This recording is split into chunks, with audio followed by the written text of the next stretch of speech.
If they don't respect you, stop proving you deserve to stay.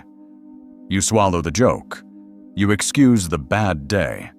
You explain your feelings to the same person who keeps stepping on them. Picture this.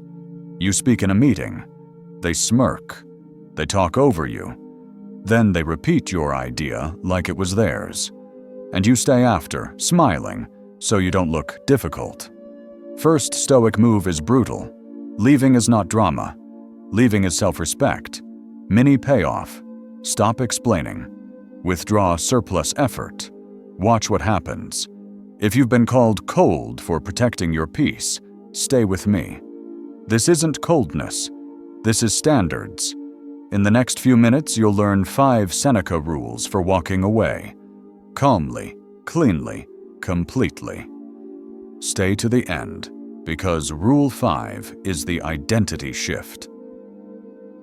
Let's be honest. You don't stay where you're disrespected because you like it. You stay because you're hoping the next version of them will show up. You tell yourself they're under stress. You tell yourself they mean well. You tell yourself it's not that bad. But your body keeps voting no. At work, it looks like being talked over. You start a point. Someone cuts you off. You let it happen because you don't want conflict. 5 minutes later, they say the same point. Now everyone nods.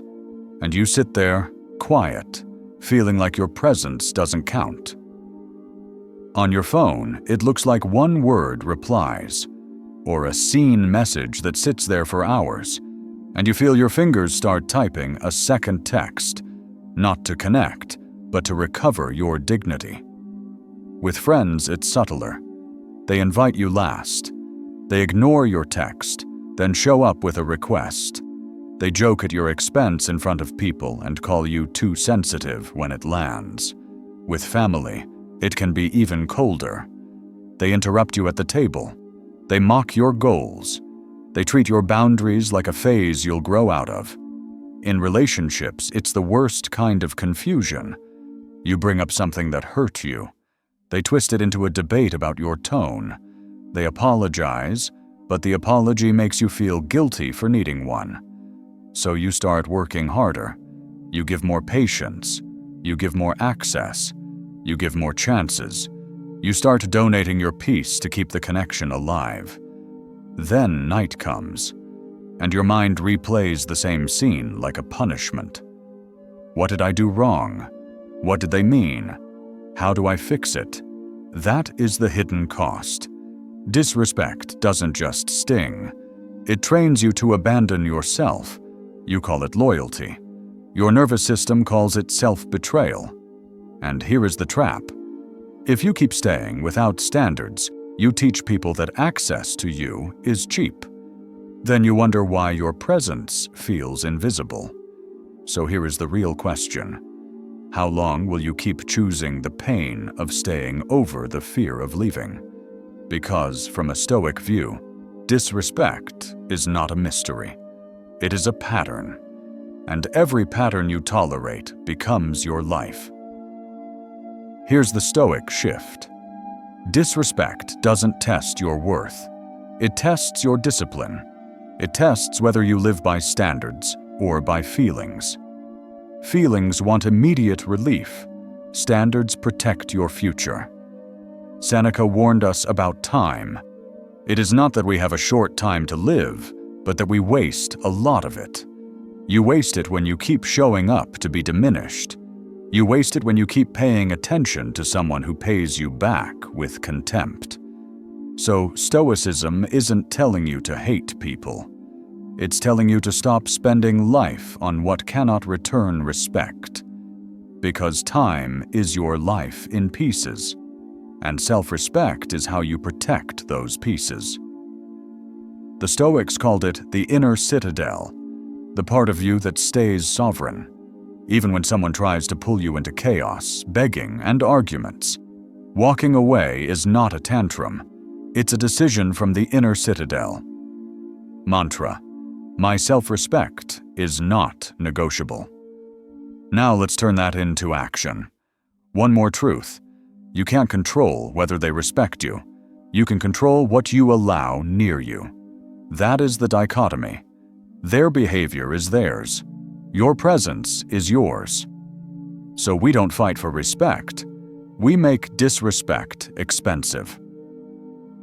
Rule 1. Believe the pattern, not the promise. Most people don't stay because the disrespect is unclear. They stay because the apology is loud. I'll change. It won't happen again. I was just stressed. You forgive. Things are calm for 3 days. Then it happens again. Same tone, same outcome, same tightness in your chest. They say, I'll change on Sunday night. And by Thursday, you're back in the same argument, the same disrespect, the same exhaustion. That is not a rough patch. That is a system. Stoic move. Stop negotiating with potential. Measure patterns like evidence.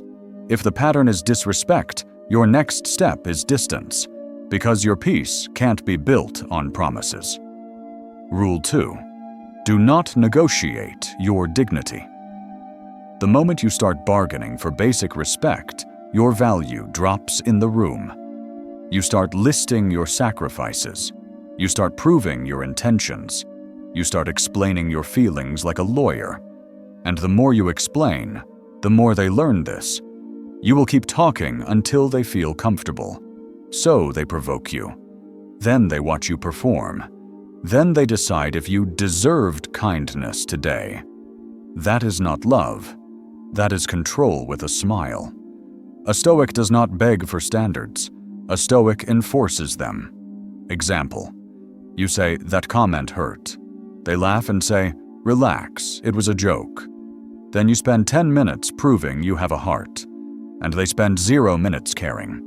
In practice, say less. No long speeches. No emotional essays. One boundary. Once. I won't stay in a conversation where I'm being spoken to like that. Then remove access. That's not cold. That's clean. Rule 3. Distance before closure. This is where most people lose their power. They want one more talk, one more text, one more chance to be understood. So they chase. They double text. They check in. They ask, are you mad? They offer peace on a discount. And every time they do, they pay with their self-respect. Because closure becomes a drug. It feels like control, but it's really fear with good grammar. Stoic move. Create space first. Let your body come down. Instead of typing, can we talk for the 7th time, put the phone face down. Stand up. Go for a 10-minute walk. No dramatic block. No angry essay. Just one act of distance. That walk is not avoidance.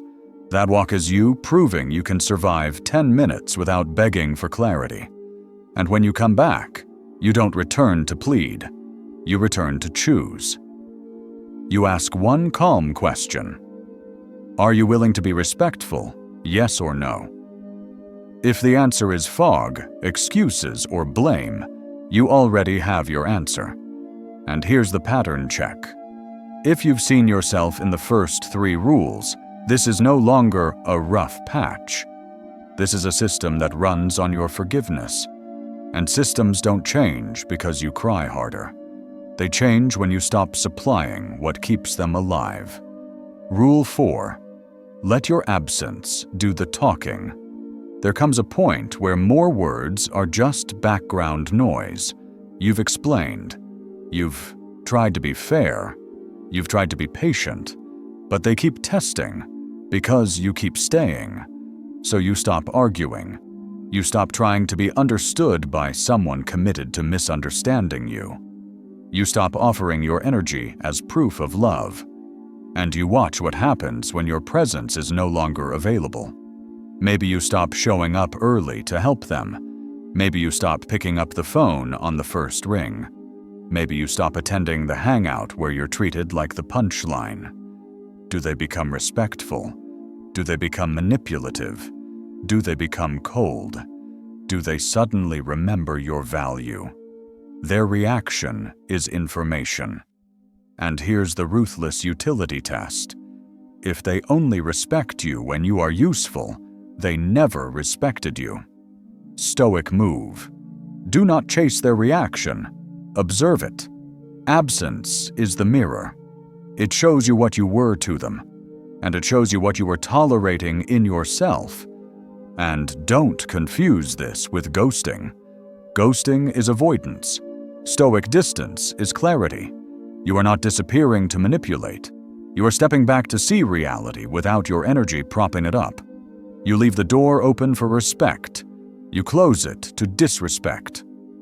Rule 5. Walk away without hatred. This is the identity shift. Most people leave to punish. They want the other person to feel the loss, so they slam doors. They post quotes. They hint.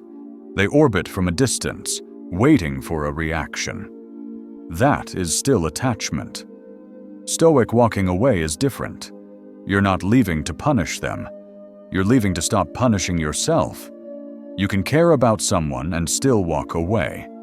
Love is not a contract to endure disrespect. Proximity is earned. No revenge, no speeches, no dramatic exit, just a clean withdrawal of access. And yes, it will feel strange at first, because you were trained to confuse endurance with virtue. But endurance without standards is just self-abandonment. In practice, make it complete. Stop feeding the cord. Stop watching. Stop checking. Stop reopening the door just to prove you are strong. If you treat yourself like furniture, people will lean on you without thinking. So stop being available for disrespect.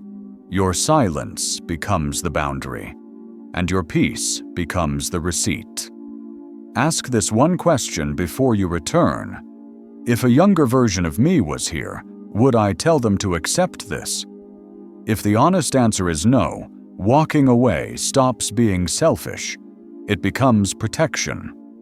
Protection for the version of you who could be calm, clear, and grounded somewhere else.